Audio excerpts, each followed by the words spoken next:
বিন্নাকান্দি কাণ্ডে অযথা অপপ্রচার না চালানোর জন্য বললেন বিন্নাকান্দিবাসী। অপপ্রচার চালিয়ে এলাকায় অশান্তির পরিবেশ গড়ে না তোলার আহ্বান জানান স্বয়ং অপহরণকারী মান্নান আহমেদের পিতা সুমির আলী। তিনি বলেন, তার ছেলের পায়ে পুলিশ গুলি করেছে, পুলিশ পায়ে গুলি না মেরে তার বুকেও যদি গুলি মারত তবে তিনি খুশি হতেন। এমন কুলাঙ্গার ছেলে না থাকাই ভালো। তাকে তিনি বিয়ে দিয়েছেন, বর্তমানে স্ত্রীসহ 2 সন্তান রয়েছে তার। তারপর অন্য এক মেয়েকে পালিয়ে নিয়ে আসা তিনি কোনো মতে মেনে নেবেন না। সে দোষী, তার উপযুক্ত শাস্তির দাবি জানান তিনি।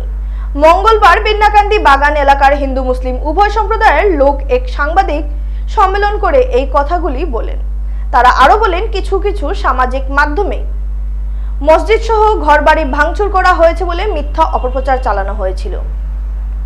গত 23 তারিখ রাতে ঘটনাকে কেন্দ্র করে বহিরাগত একটি দুষ্চক্র ঘটনাকে রঙিন করার চেষ্টা করেছিল, কিন্তু লক্ষ্মীপুর থানার ওসি কমলেশ সিং এর পদক্ষেপে দুষ্টচক্রের পরিকল্পনা চুরমার হয়ে যায়। বিন্নাকান্দিতে সর্বধর্মাবলম্বী লোক মিলে মিশে একত্রে বসবাস করছেন। একজন দোষ করলে পুলিশ তার বিরুদ্ধে আইনগত ব্যবস্থা নেবে। বিন্নাকান্দির ঘটনা নিয়ে অপপ্রচার না চালানোর আবেদন রাখেন তারা। এই সাংবাদিক সম্মেলনে বিন্নাকান্দি বাগান এলাকার প্রায় 50-এর অধিক জনগণ উপস্থিত ছিলেন।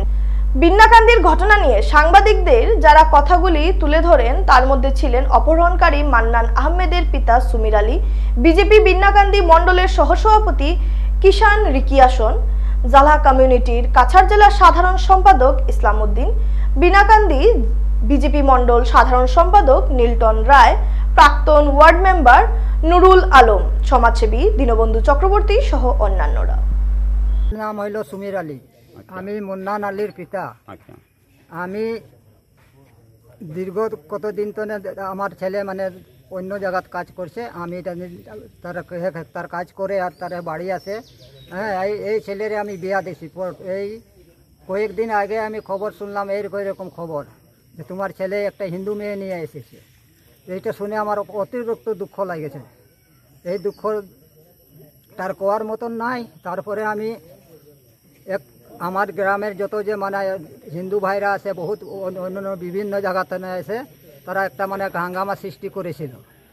করার পরে আমাদের গ্রামের যারা আছে, কিষণ হইল আমার মানে ভাতিজা সম্পর্ক, দীনবন্ধু হইল আমার ভাতিজা সম্পর্ক মানুষে, এই তারা কতজন মিলে আছে, তারা প্রশাসন নিয়ে যে মতো শান্তি দিয়েছে, এটার লাগে তাদের অনেক অনেক ধন্যবাদ।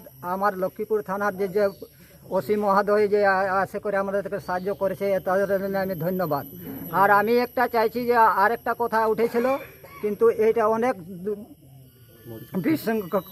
কথা হইলো, দূর দূর থাকি মানুষে আমার ফোন করলো তোমার ছেলেকে গুলি মারি দিয়েছে। আমি করলাম যে আমার ছেলের পায়ে গুলি মারেছে, যদি তার বুকে গুলি মারতো তো আমার বুক শান্তি হতো। এরকম ছেলে আমি চাই না। এই বলে আমার বক্তব্য আমি শেষ করছি। এটা দুষ্কৃতি দোষী, তার যত সাজা সরকারে দিতে পারে আমার কোনো বাধা নেই।